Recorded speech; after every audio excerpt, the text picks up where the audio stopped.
very much, Honorable Chief of Staff, senior members of the Presidency,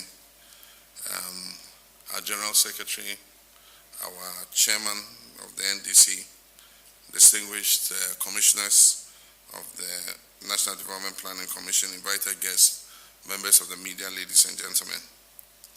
It is a great honor for me to inaugurate and swear in the 8th National Development Planning Commission members.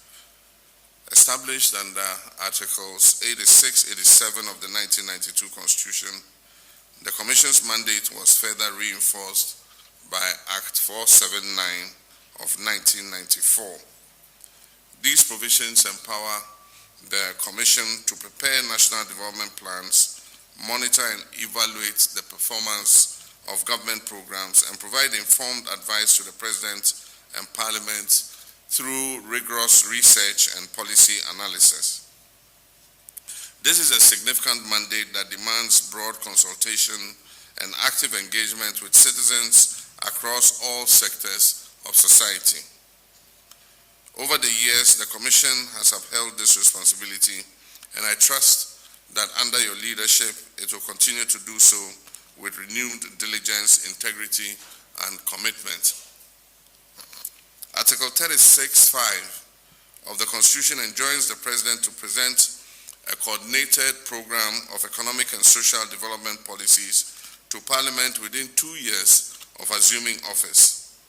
Since 1994, this task has been carried out in close collaboration with the Commission.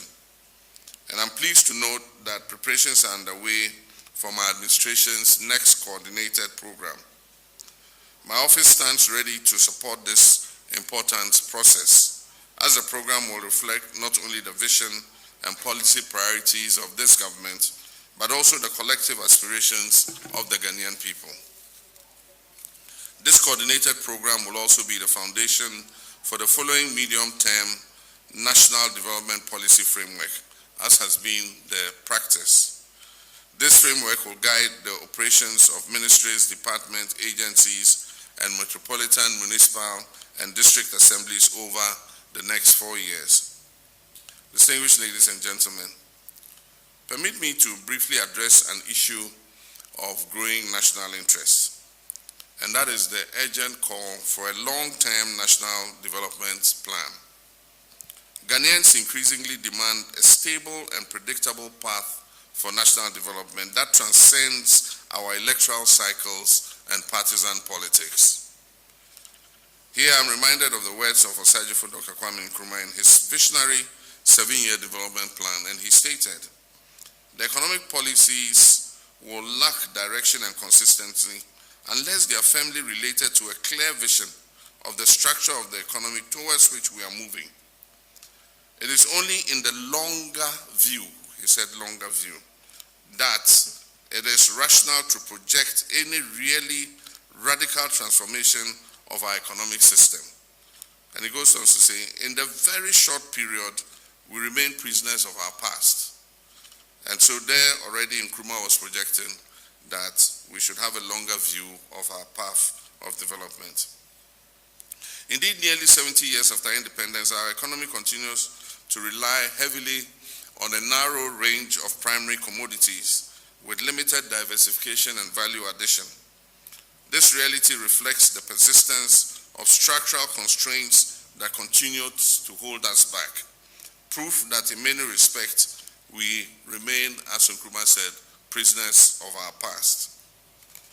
Since the completion of the 40-year National Development Plan in 2017, under the leadership of Dr. Ni Mue Thompson, not Moy, Ni Mue Thompson, who now returns to chair the Commission, other frameworks with similar long-term ambitions have emerged. Notable among these are the Ghana Beyond Aid Charter, the Ghana at 100 Long-Term Development Framework, and the Vision 2057 Perspective Framework.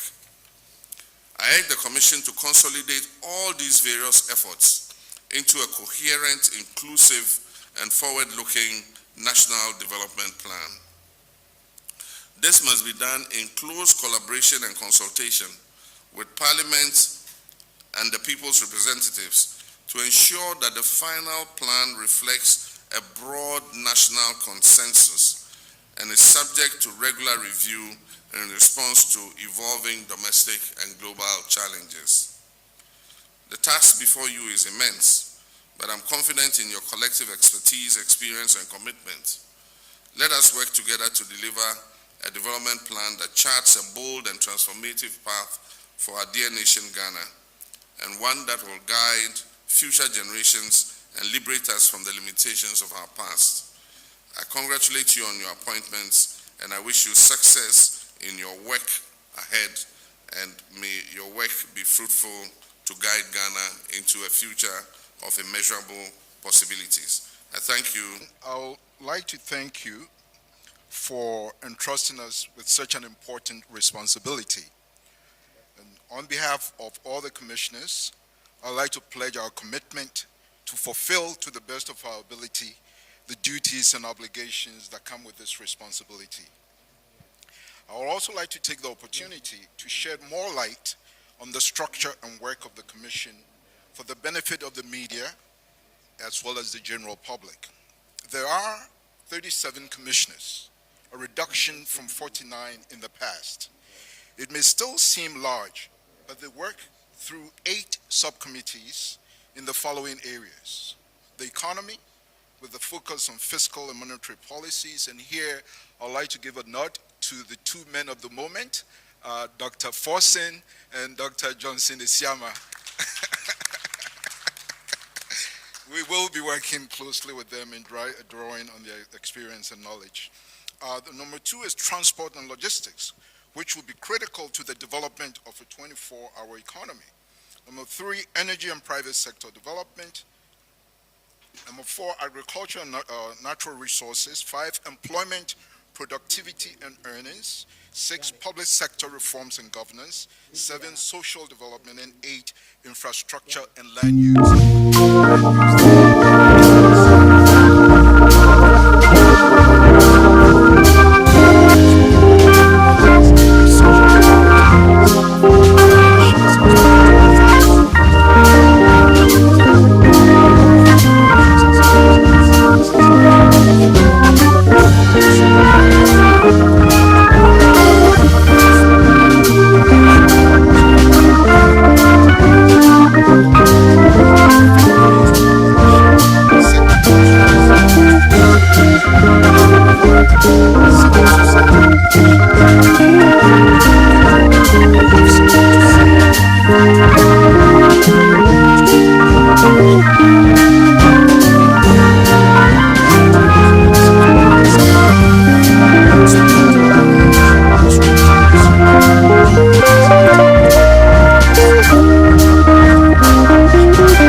goods and services for district assemblies from Accra does not only undermine the ability of these district assemblies to manage their own affairs, but it also constitutes the extraction and repatriation, if I may use my old Marxist language, they constitute the extraction and repatriation of wealth from district assemblies around the world to Accra. It aggravates inequality and undermines the constitutional objective of equitable development. And so we will do everything in our power and within our mandate, Mr. President, to support you to further deepen this major step in decentralization. I thank you once again on behalf of my fellow commissioners.